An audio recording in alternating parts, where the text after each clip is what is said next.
بالله من الشيطان الرجيم بسم الله الرحمن الرحيم الحمد لله رب العالمين الرحمن الرحيم مالك يوم الدين إياك نعبد وإياك نستعين اهدنا الصراط المستقيم صراط الذين أنعمت عليهم غير المغضوب عليهم ولا الضالين آمين واغفر لنا لي ولوالدي وللمؤمنين آمين. Assalamualaikum warahmatullahi wabarakatuh. Mari sama-sama sebelum ta'lim kita baca Bidatul Mujmalah. Semoga iman kita bertambah dan terus bertambah. Bismillahirrahmanirrahim. Bismillahirrahmanirrahim. Wa ba'du fa inna walhamdulillahi qad radina billahi rabba wa bil islami dina wa bi Muhammadin nabiyyan wa rasula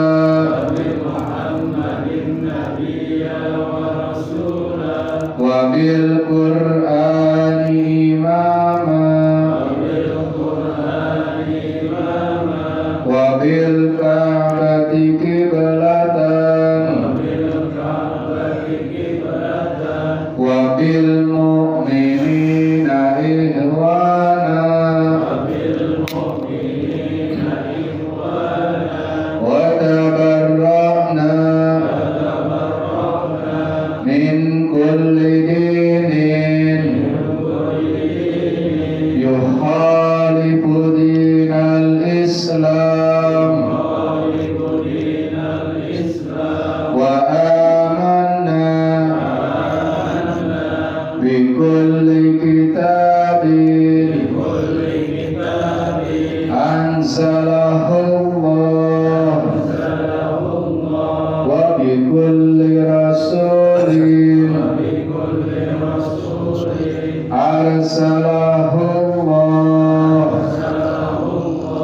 wa bi malaikatillah wa bil qadri khairihi wa syarrihi wa bil yaumil akhir wa bi kulli ma jaa bihi Muhammadur Rasulullah sallallahu alaihi wasallam.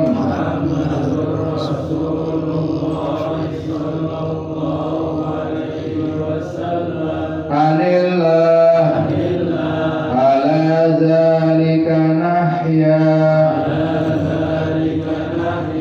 wa alaihi namutu wa alaihi nub'asu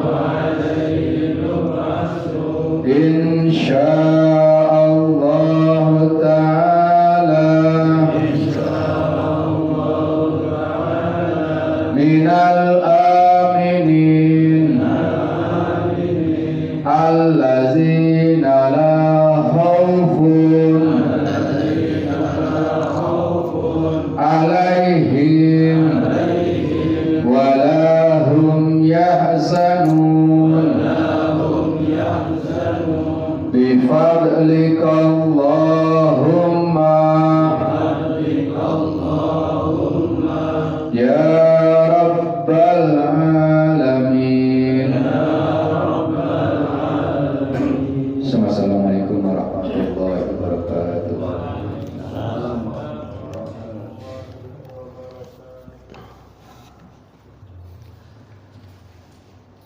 Sebelum taklim, saya dengan segala rasa syukur mengucapkan terima kasih kepada jamaah Majelis Taklim malam Selasa yang telah berpartisipasi menyumbang untuk acara maulid di pondok pesantren. Ini terkumpul ada 3 juta rupiah. Akan kita belikan nasi kebuli nanti insyaallah. Mudah-mudahan Allah balas dengan pahala yang berlipat ganda dan rezeki yang berlimpah. Tak lupa saya mengundang semuanya tanpa terkecuali, semua bapak-bapak dan ibu-ibu untuk bisa hadir nanti pada hari Minggu tanggal 10 November jam 8 pagi sampai selesai. InsyaAllah akan didatangi banyak kiai dan habaib, insyaallah. Baik, kita lanjutkan. Kemarin kita nyampe keadaan orang ya dalam penilaian Allah ya, benar ya. Sekarang halaman 14. Bismillahirrahmanirrahim. Ya, kitabnya lain. Faslun ay hadza faslun. Iya. Fi alamatil khairi. Menerangkan tentang tanda-tanda kebaikan, khair. Qala alaihi salatu wassalamu, Gusti Nabi Muhammad sallallahu alaihi wasallam bersabda. Apa diantaranya kebaikan itu apa? Yang pertama, alamatus sabri, tanda-tandanya sabar. Sabar itu tandanya apa? Usnus sarirati indallahi, usnus sarirati, baiknya hati, hatinya baik. Indallahi, terhadap Allah.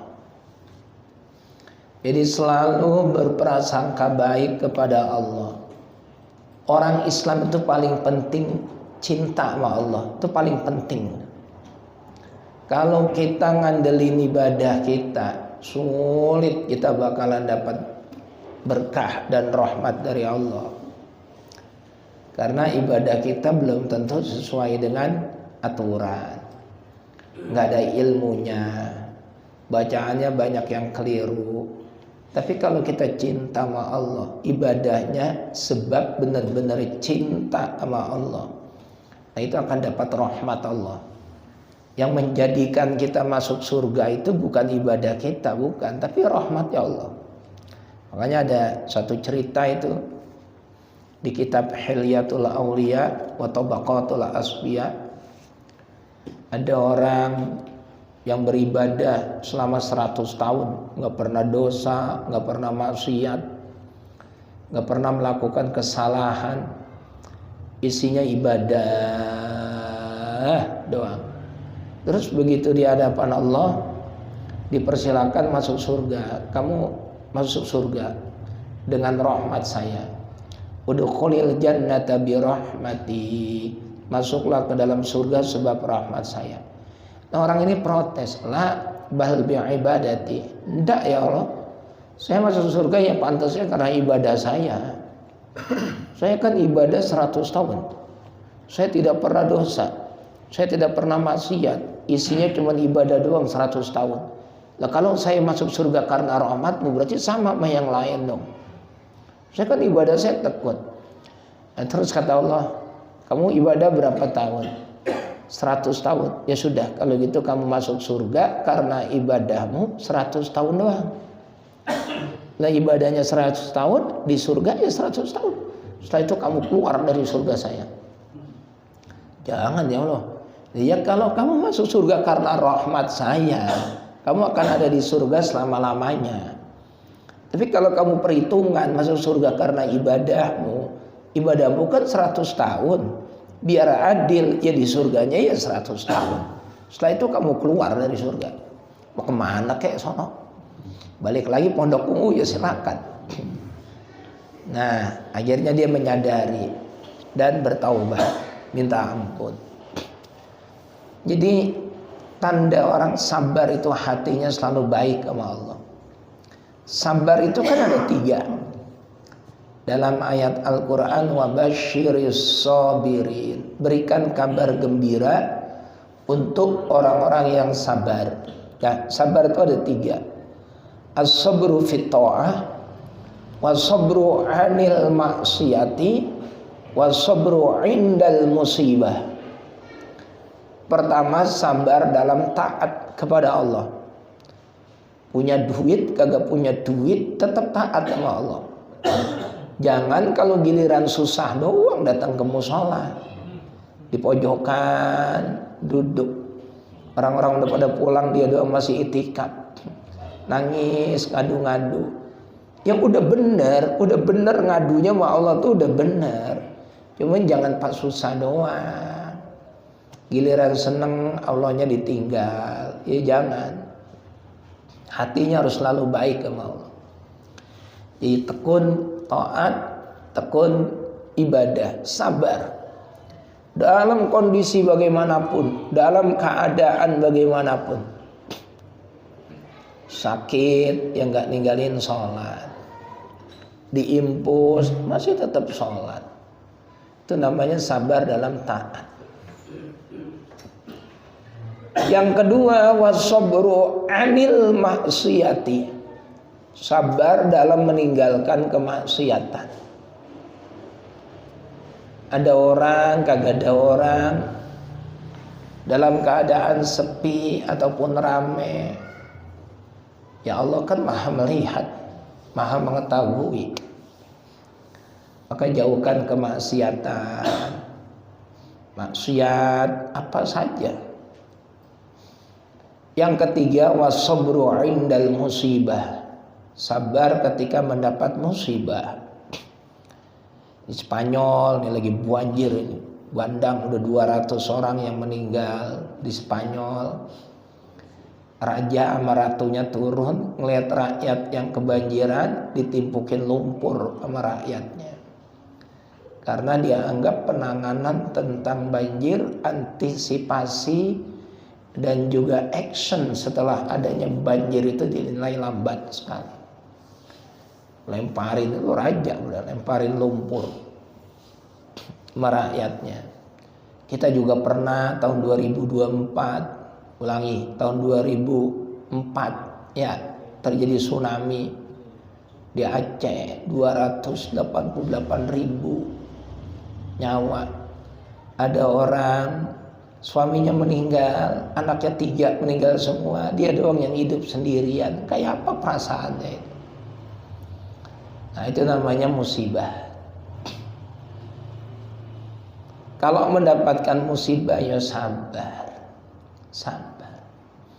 Orang yang bisa sabar 3 hal ini, sabar dalam taat, sabar menjauhi maksiat, dan sabar saat mendapat musibah, itu dijamin masuk surga tanpa dihisab. Dijamin masuk surganya tanpa dihisab. Masuk surga tanpa dihisab. Jadi tanda orang sabar tetap hatinya baik sama Allah. Baik sangka terus. Baik sangka. Yang kedua, wa husnul khidmati, bagusnya khidmah. Khidmah itu memberikan pelayanan, melayani. Jadi pelayan agama, ngurusin musola, kagak ada yang bayar, ikhlas, itu namanya khidmah. Ngurusin masjid, ngurusin warga, nggak dibayar, ikhlas, ridho, itu namanya khidmah.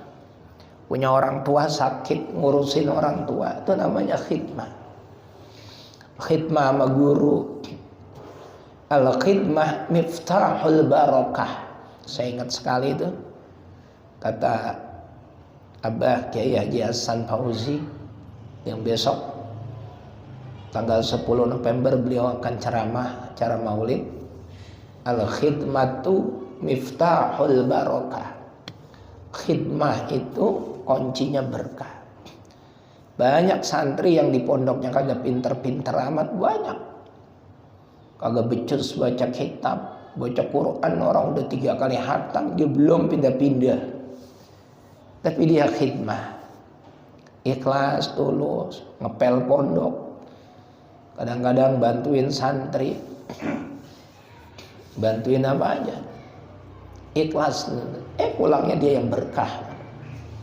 Pungut mantu orang kaya dibikinin pondok pesantren, jadi kiai pakai udeng-udeng, padahal baca kitabnya kagak pernah hatam, baca Qurannya kagak hatam. Kalau mertuanya kaya dibikinin masjid, bikinin pesantren, jadi kiai, dipanggil hadratus syekh. berkah. Yang penting baca Fatihahnya bener, sholatnya bener, jadi imam sah. Tuh, titik. Jadi khidmah bil khidmati. Ada istilah gini, bit ta'allum tanalul ilma wa bil khidmah tanalul barakah. Bit ta'allumi, dengan belajar yang giat, tanalul ilmah, kamu akan memperoleh ilmu. Pinter, kalau pengen pinter itu ya belajar. Al ilmu la yurasu, li'annal ilma la yurasu, karena ilmu itu tidak diwariskan. Bapaknya pinter kayak apa juga, kalau anaknya kagak pernah belajar, kagak bakalan tuh ilmu bapaknya turun ke anak. Masa iya anaknya dipanggil, sini tong, apa pak, jidatmu, sini jidatmu, tempelin jidat bapak, pindah. Ada terus bapaknya ilmunya pindah ke anak. Kagak ada. Al ilmu la yurasu, ilmu nggak bisa diwarisin. Banyak bapaknya kiai, anaknya kagak becus apa banyak banget. Kita bukan ngomongin orang, nggak ada. Banyak. Bapaknya kiai dihormatin, cium tangan bolak-balik, anaknya becus apa juga kagak. Banyak, karena memang ilmu tidak bisa diwariskan. Ilmu bisa diperoleh ya dengan belajar. Artinya mau anaknya siapa, kayak asal dia tekun belajar, dia bisa dapat ilmu. Wa man talabal uluma bi ghairi darsin ka'innin yu'aliju farjabikrin. Itu dalil santri itu. Orang nyari ilmu tapi malas belajar, males luar biasa. Di pondok kerjaannya ngopi, ngerokok, tidur, sama jajan. Kok pengen pinter, pengen jadi ustadz, pengen jadi kiai, kainin kayak orang impoten, tidur be barangnya. Yuali jupar jabikrin, kawin sama perawan. Bagaimana mau masuk? Orang barang tidur bae, kagak bakalan bisa. Begitupun orang mondok, kagak pernah belajar, kerjaannya ngopi, ngerokok, jajan, ngayam, tidur. Lo kok pengen jadi kiai? Lah ngimpi. Nggak bisa. Saya ngaku, saya belajar beneran. Kalau saya jam 3 udah bangun, belajar beneran.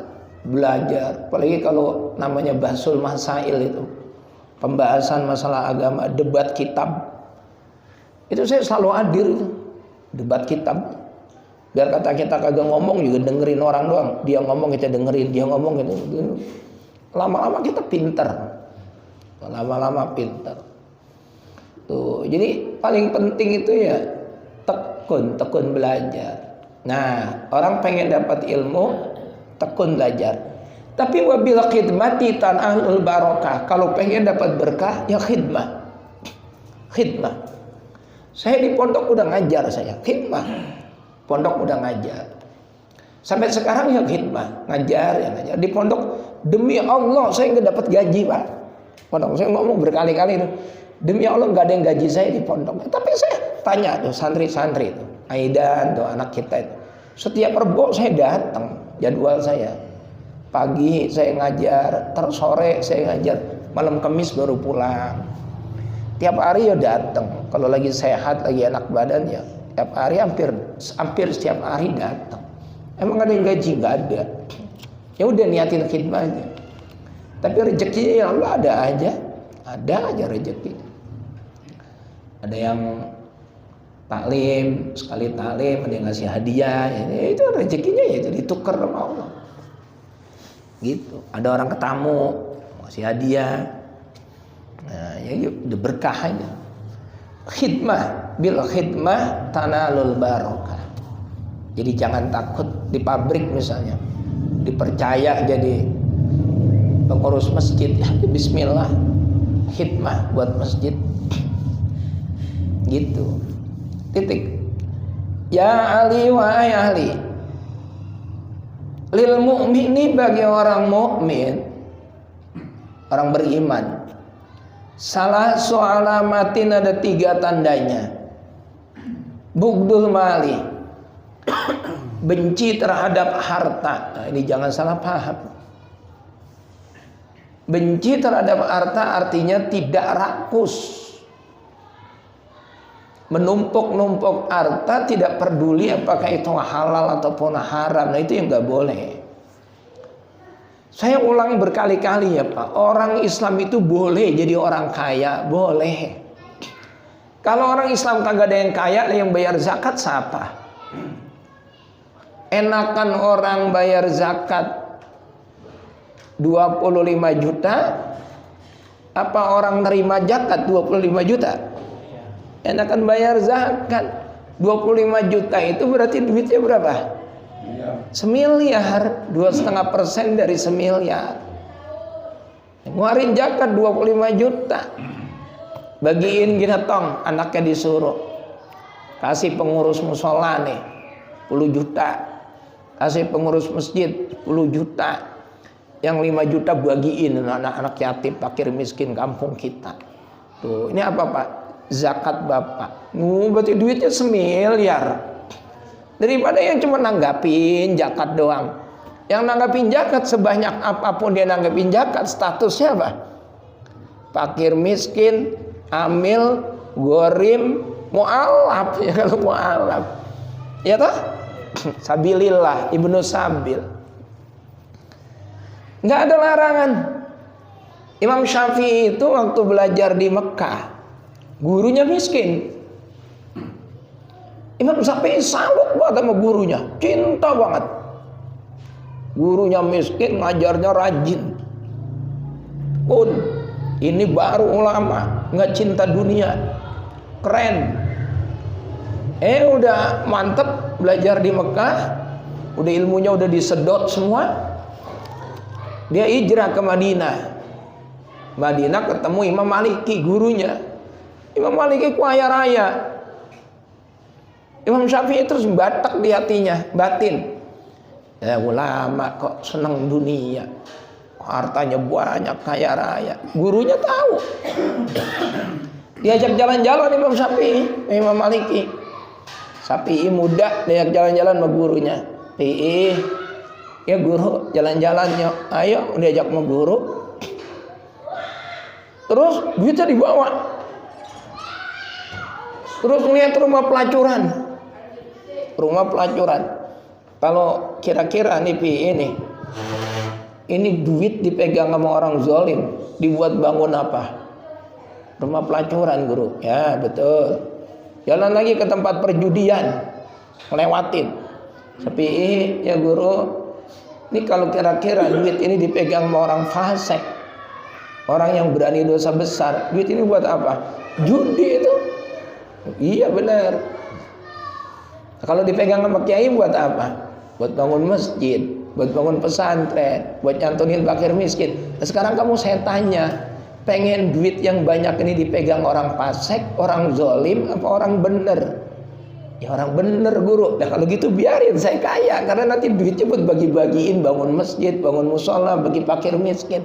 Nah kalau yang kaya yang zolim-zolim, orang-orang fasik digunakan buat menjablay, dibuat macam-macam lah, dugem, pelacuran, mabok, nauzubillah, judi. Tapi kalau duit ini dipegang sama orang soleh, orang benar, akan dimanfaatkannya untuk hal yang benar. Makanya ada istilah ma'asanad dina wad dunya idza jitama'a wa aqbahal kufra wal iflasa bir rajuli. Alangkah indahnya, alangkah hebatnya orang udah kaya raya, tekun ibadahnya. Oh, hebat tak? Wah ya, ibadahnya tekun banget. Itu yang disebut dengan atina fid dunya hasanah wa fil akhirati hasanah. Tapi sebaliknya wa akba'al kufra wal iflasa birrajuli, dan alangkah buruknya, alangkah jeleknya, alangkah memalukan orang udah miskin, melarat, kagak pernah ke musola sama sekali, bayang kagak, ngaji kagak. Ya Allah, apa yang mau diharapin? Nggak ada larangan orang Islam jadi orang kaya. Banyak sekali ulama-ulama yang kaya raya. Siapa yang tidak kenal Abdurrahman ibn Auf? Konon katanya itu hartanya 72.000 triliun. Konon katanya, saya kagak tahu, kagak pernah ngitung, tapi pernah baca 72.000 triliun. Itu duit. APBD kita gak nyampe segitu, APBN negara kita. Abdurrahman ibn Auf. Terus Utsman ibn Affan, menantu Nabi. Oh, kaya raya. Itu dari segi sahabat. Belum lagi ulama. Ada ulama ahli hadis namanya Ibnu Hajar al-Asqalani. Wah, luar biasa kayanya. Ulama ahli sufi Abu Hasan Asyadzili. Wah, kayanya luar biasa. Kudanya aja banyak, kemana-mana dikawal. Wah, boleh, tapi nggak boleh rakus. Artinya memperolehnya harus dengan cara-cara yang benar, bukan rakus. Ini lagi rame ini, polisi lagi luar biasa ini, nangkepin pelaku judi online. Mudah-mudahan kagak ada orang Pondokongo ya. Malu ketangkep gara-gara judi, kagak keren. Ini kalau menang. Udah kaya, mobilnya udah 13, rumahnya tingkat, bininya 4, ketangkep, masih bangga juga. Papa udah kaya. Nah ini main kalah mulu ketangkep. Jangan sampai. Nauzubillah min dzalik. Dulu saya pernah ngomong kan dulu ya. Saya nggak akuin murid saya hati-hati dunia akhirat, orang-orang yang terjebak judi online. Nah, kagak salah-salahnya kan. Sekarang disisir sampai ke Kementerian Informasi dan Digital. Iya. Waduh, habis tangkepin semuanya. Dikejar terus nih sama polisi. Jangan, duit itu biar banyak, yang penting halal itu. Daripada dikit kagak halal, mendingan banyak halal. Gitu kan ya? Benar apa benar?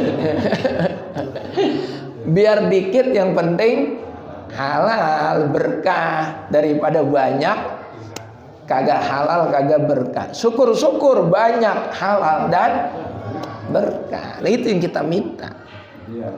Ideal. Emang mintanya itu mulu.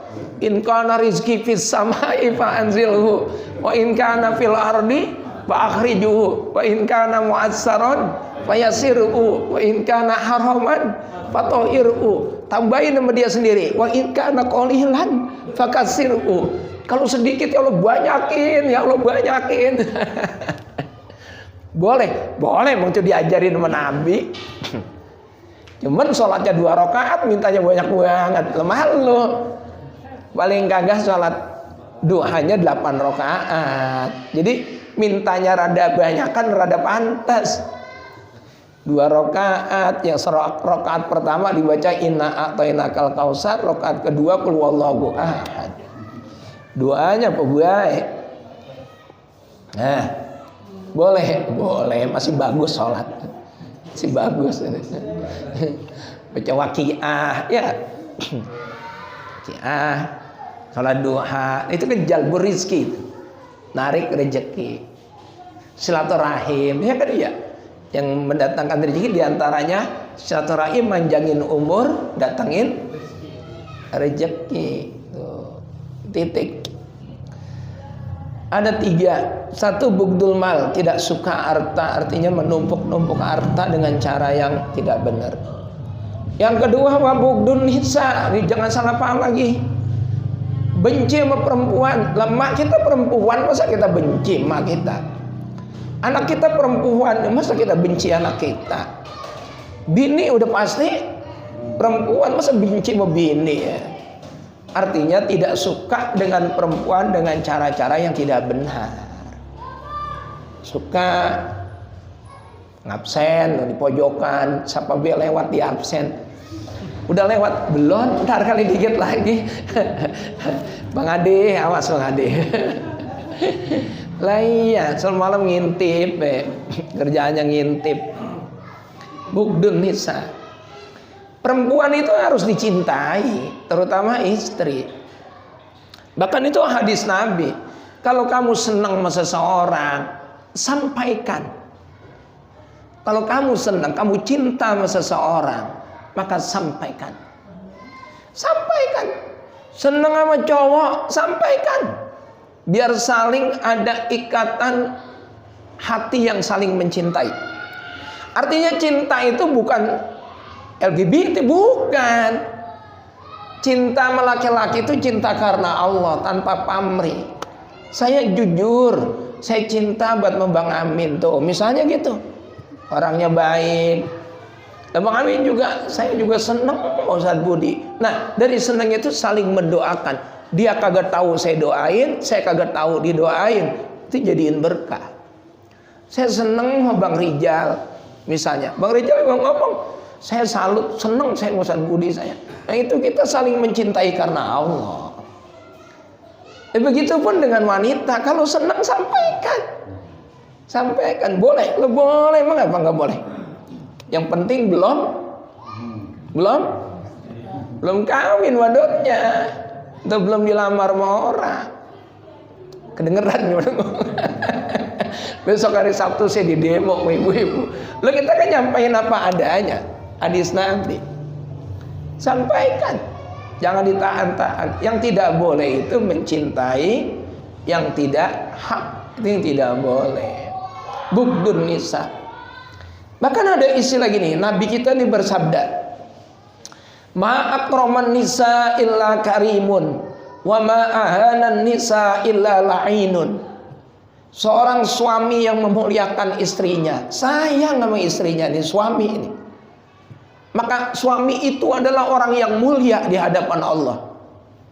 Wa ma'ahanan nisa, dan suami yang merendahkan istrinya, menghina, menyakiti perasaannya, membentak, apalagi kalau sampai mukul, nauzubillah min dzalik, illa la'inun, maka suami itu adalah terkutuk di hadapan Allah. Itu hadis Nabi yang harus disayangi. Belum lagi hadis yang lainnya. Apa hadis yang lainnya? Beliau bersabda, inna ahsanukum khuluqa wa khiyarukum linisaihim. Orang yang akhlaknya paling tinggi, orang yang paling baik adalah orang yang akhlaknya paling tinggi. Dan orang yang akhlaknya paling tinggi adalah orang yang paling sayang sama bininya. Tuh. Boleh. Jadi ini hadis ini bugdun nisa, benci sama perempuan, artinya jangan gila wadon. Yang gila wadon untuk hal-hal yang negatif. Jalan-jalan kemana itu, doli. Sekarang udah nggak ada doli ya, udah ditutup ya. Alhamdulillah udah ditutup. Adanya di Surabaya doli. Kalau belum tahu saya kasih tahu. Keramat Tunggak, nah, saya kasih tahu tuh. Udah sekarang udah jadi Islamic Center. Iya. Di Semarang tuh ada tuh Sunan Kuning tuh. Ada, saya dulu dikerjain sama teman saya tuh, teman mondok. Bang, kita ziarah yuk. Kemana? Sunan Kuning. Ayo, orang sebutnya Sunan Kuning. Nyampe sono saya nanya, kuburannya mana? Yang ada wadon-dong pada jejer. Lah itu katanya. Bergeledek kata saya. Iya, jadi Sunan Kuning itu Bapak Haji, itu tempat pelacuran.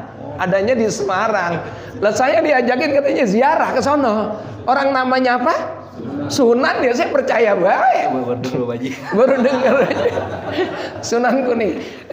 Ntar buka di Google.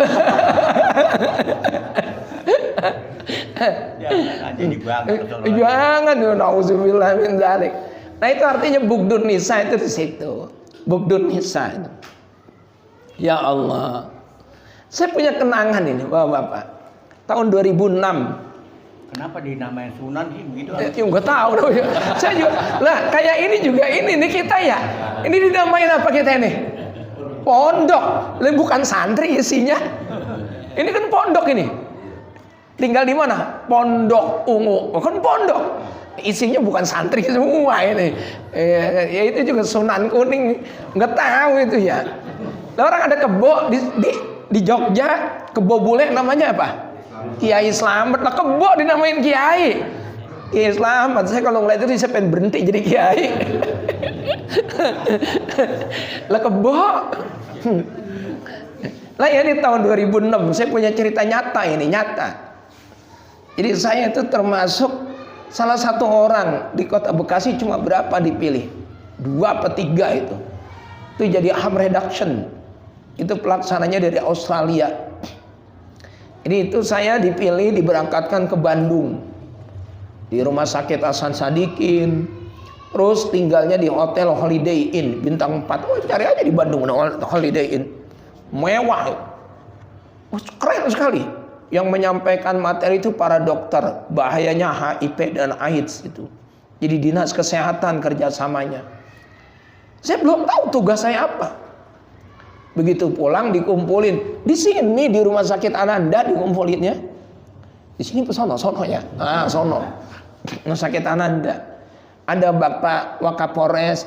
Saya masih punya nomornya itu, ada Pak Muhadi itu masih ingat saya itu dari Polres dulu. Nah terus ternyata di situ diumumin atau diberitahukan, jadi kerjaan saya gajinya sebulan 8 juta. Keren. Itu tahap pertama Bang Adi. Ntar 3 bulan 10 bulan kalau berhasil naik kelipatan 16 juta. Kerjanya apa? Kerjaan saya pertama bagiin jarum suntik untuk orang-orang pecandu narkoba. Itu orang-orang yang pecandu narkoba suntik. Itu saya nggak boleh ngelarang.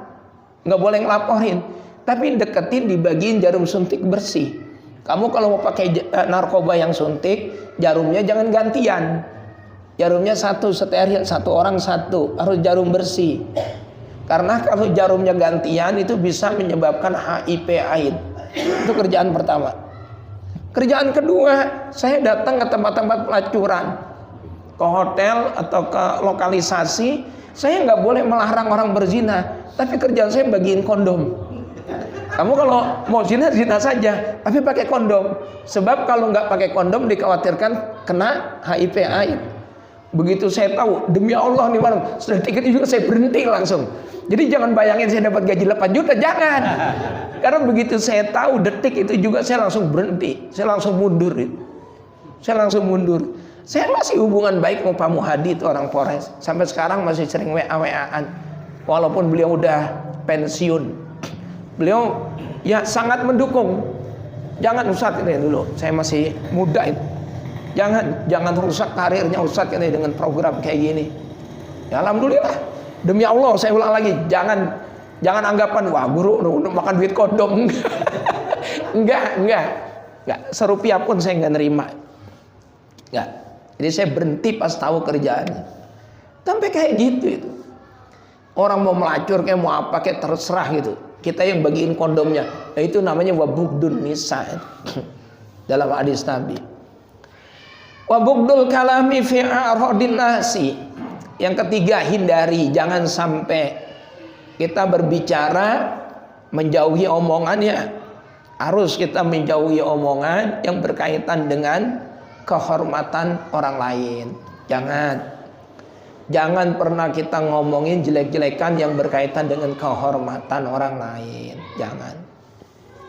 Misalnya ada orang anaknya, ya misalnya cacat, kita ngomongin cacatnya, itu kan kehormatan orang. Jangan.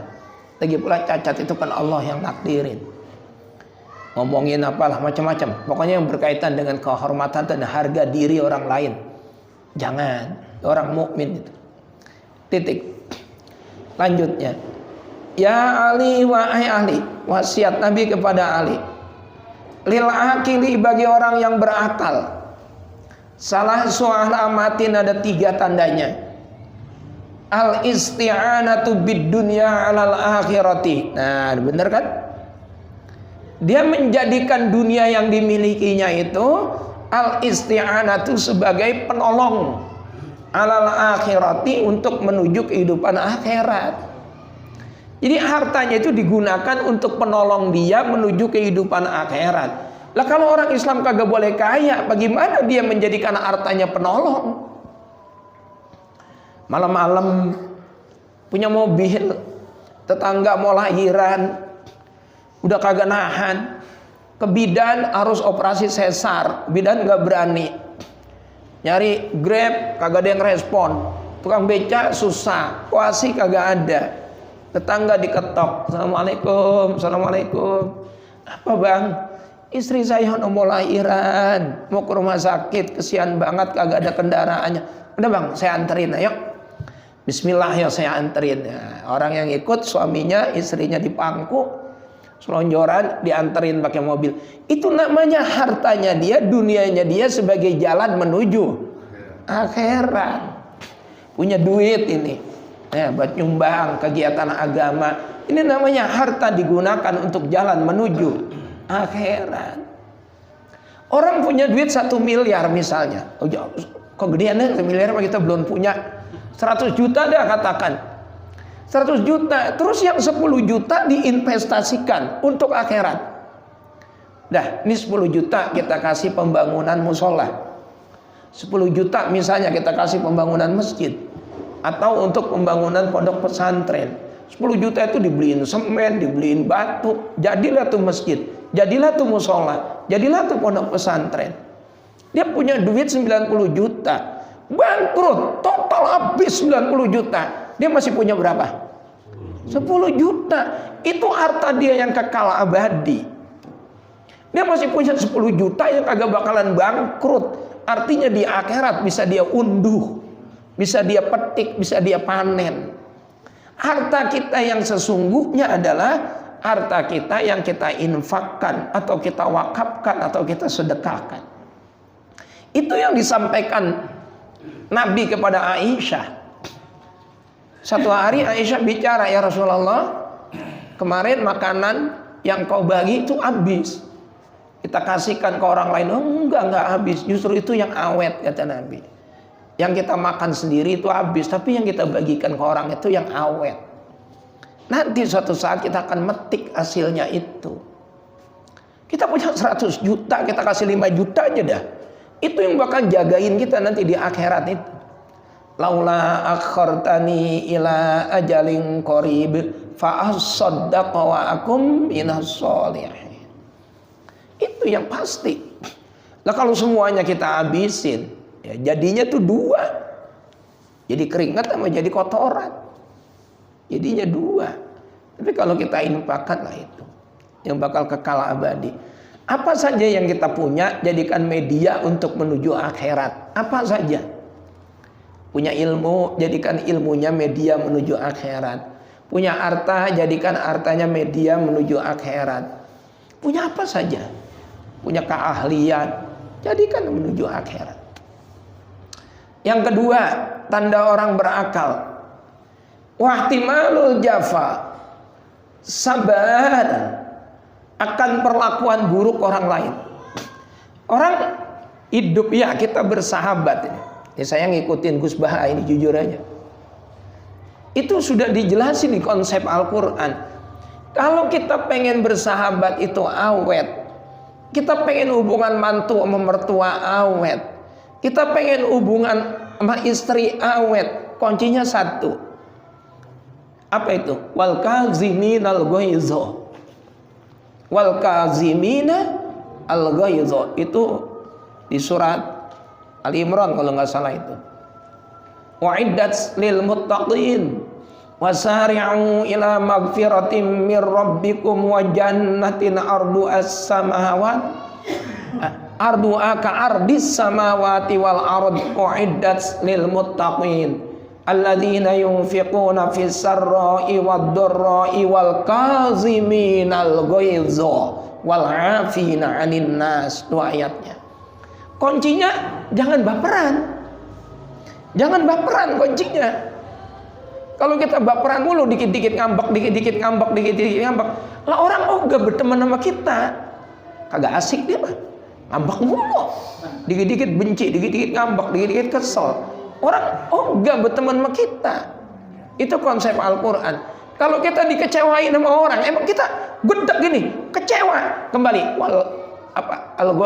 wal kaziminal ghaiza. Ya sudahlah. Kita udah akur lagi, akrab lagi. Makanya awet. Istri ngecewain, masak, emang tahu lagi sakit perut, dimasakin pedas banget. Ya sudah, wal kaziminal ghaiza saja udah. Sudahlah, biarin, sambelnya jadi makan, yang lain aja. Itu konsep Al-Quran sebenarnya gampang banget. Cuman kan nerapinnya yang susah banget. Mertua lagi uring-uringan baik, uring-uringannya sama kita doang lagi, yang lain kagak. Kayak kalau ngeliat kita enak. Ya sudah aja, wal kaziminal ghaiza. Ya sudahlah, biarin aja. Sehari 2 hari. Jangan baperan. Kalau dia begitu terus kita begitu juga, lah ribut akhirnya. Itu konsep supaya awet itu. Ya ini saya nggak ngomongin diri saya, kita ngomongin Al-Quran. Iya, wal kaziminal ghaiza. Terus kalau nyata-nyata orang itu salah, kita punya teman. Teman ini nyata-nyata salah, udah bener-bener salah dah. Ya konsepnya wal afina anin nas, ya maafin. Sejeleknya ya teman saya, sudahlah maafin aja. Ngapain? Dibawa-bawa sampai ke depan Allah juga, ntar ujung-ujungnya suruh maafin juga di depan Allah. Iya kan? Kita nggak maafin orang nih, nggak bakalan saya maafin sampai mati, saya kagak maafin. Lah dia hadapan Allah suruh maafin juga, tetap aja. Saya itu yang nyiptain manusia, saya itu yang ngasih dia rezeki, saya yang ngasih dia kehidupan, saya yang ngasih dia kesalahan. Dia salahnya sama saya banyak banget, saya maafin kata Allah. Lah kamu kagak ngasih apa-apa lagi kagak mau maafin, sombong amat. Kata gitu ntar. Saya yang nyiptain dia, saya kasih rezeki, saya kasih makan, saya kasih rumah, saya kasih istri, saya kasih napas, saya kasih segalanya. Dosanya dia banyak banget, saya kagak baper kata Allah. Saya kagak marah, saya maafin. Lah kamu ngasih apa sama dia? Nyiptain kagak lagi kagak mau maafin. Akhirnya kita di depan Allah juga disuruh maafin juga. Daripada malu di depan Allah, dicap sebagai orang yang kagak pemaaf, mendingan kita maafin dari sekarang udah, maafin aja udah. Sudahlah, ikhlasin aja. Maafin. Kayak Bang Haji sih, orang kagak pernah marah bisa deh. Orang yang kagak pernah marah, kagak pernah ngambek, kagak pernah kesel. Mau dikata apa kayak dia mau sebodoh amat. Biar kata ngajinya tidur mulu enggak. Tapi dipakai. Tuh kan kagak marah. Ya, biar kata ngajinya tidur mulu kan dipakai. Itu konsep wal kaziminal ghaiza udah ada di diri beliau. Saya malah belum bisa, saya masih kalah. Kagak pernah kesel, kagak pernah gedek, kagak pernah ngambek jadi orang. Gak pernah. Saya kan adik, dia abang. Berapa kali udah saya omelin, udah kagak kehitung udah. Tetep datang lagi. Lah itu cakep luar biasa. Akhirnya kan mau kita yang sadar diri ya. Jujur saya malu, ya Allah, saya malu saya. Saya dipanggil kiai, dicium tangan bolak-balik, ternyata emosi saya kalah sama beliau. Tuh gitu. Jadi semua orang bisa jadiin contoh. Nah itu. Jadi wahtimalul japa, sabar atas perlakuan buruk orang lain. Saya bukan ngalamin di depan orang, emang beneran, emang bener. Kagak ada marahnya menjadi orang. Wasabru ala syadaidi, yang ketiga sabar atas kondisi yang sulit. Ya semua orang sulit. Kan udah pernah saya ceritain, kalau kita lagi susah, kita lagi sulit, main ke rumah temen, bukan kita pengen dibantu biar kita dengar ternyata dia lebih sulit dari kita. Itu, iya kan? Nah kalau kita di rumah baik, kita udah sulit di rumah melongo, ya ngelamun, ujuk-ujuknya ya stroke. Mikirin hidup baik. Lagi susah keluar ngobrol sama teman, ya Allah hidup saya susah banget. Temannya ngomong, lu mendingan susah gak kagak mikirin kontrakan. Anak udah pada gede, lah gua udah 3 bulan belum bayar kontrakan. Anak tuh disuruh pulang sama gurunya karena belum bayaran. Bini udah 3 bulan manyun be itu, orang lagi dibagi duit. Lah kita akhirnya ngelus dada. Alhamdulillah ya Allah, saya susah, ternyata susah dia sama saya. Jadinya apa? Bersyukur. Ya kalau lagi susah jangan dekem be di rumah, jangan. Jalan-jalan kemana kayak sono, masjid nongkrong ngobrol. Ya bawa korek, udah korek aja bawa. Bawa korek kemana-mana, bawa korek. Bukan bakar rumah orang, bukan. Bawa korek kan ada orang, saya punya korek ini, rokoknya ada gitu. Ya kalau sama temen kan gak ngapa-ngapa, besok dia susah juga kita bantu gitu. Nah itu tuh, Masya Allah, ini nasihat luar biasa ini. Ya nasihat Nabi kepada Ali. Titik. Dan kita lanjutkan lagi, walil alimi salah so'alamatin, insyaallah pada pekan yang akan datang. Baik. Kalau kita cinta terhadap istri dan takut juga pada istri, itu bagaimana itu ada sebutan takut? Hah? Kita cinta terhadap istri, lalu takut kepada istri, ada sebutan dayus, bahkan Oh dayus, iya. Oh dayus, bahkan iya. kerennya sekarang sebutannya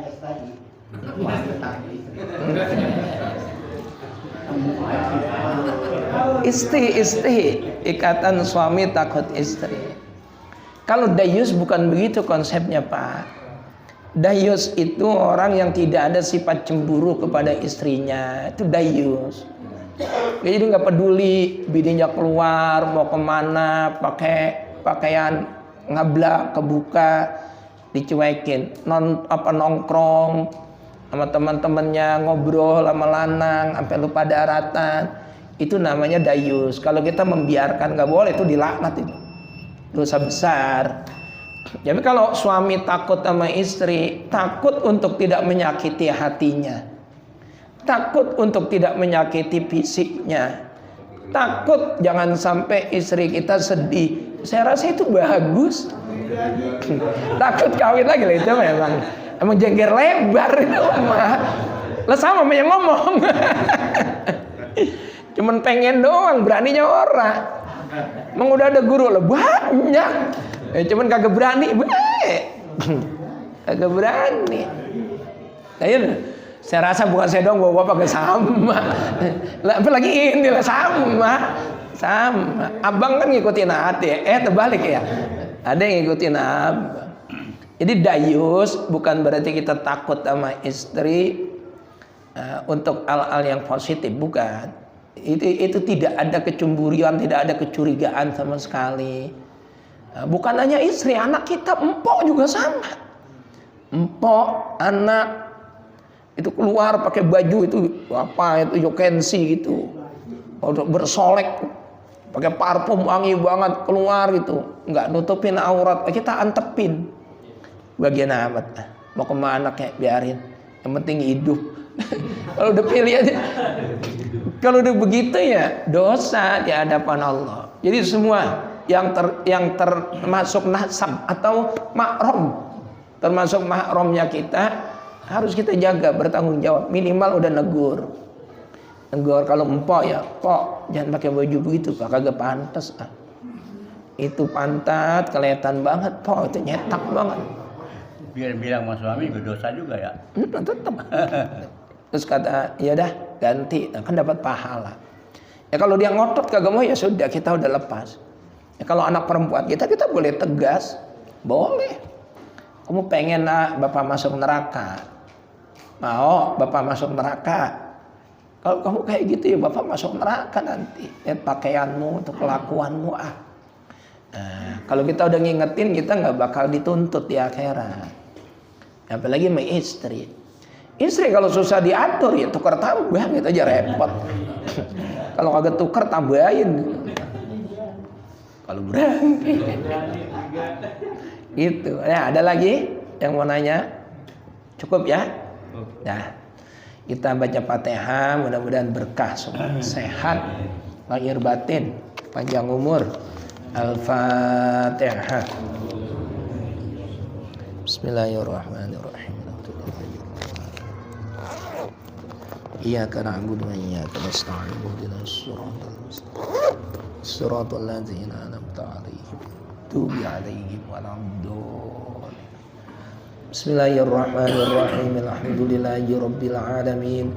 Hamdan yuwafi ni'amahu wa yukafi'u mazidah. Ya Rabbana lakal hamdu kama yanbaghi li jalali wajhika wa 'azimi sultanik. Allahumma shalli wa sallim wa barik ala sayyidina Muhammad wa ala ali sayyidina Muhammad. Allahumma ighfir lana wa li walidina wa li masyayikhina. Allahumma inna na'udzubika min su'il khatimah wa nas'aluka husnal khatimah. Allahumma barik lana fil maut wa fima ba'dal maut. Rabbana atina fid dunya hasanah wa fil akhirati hasanah wa qina adzabannar. Walhamdulillahi rabbil alamin. Assalamualaikum warahmatullahi wabarakatuh.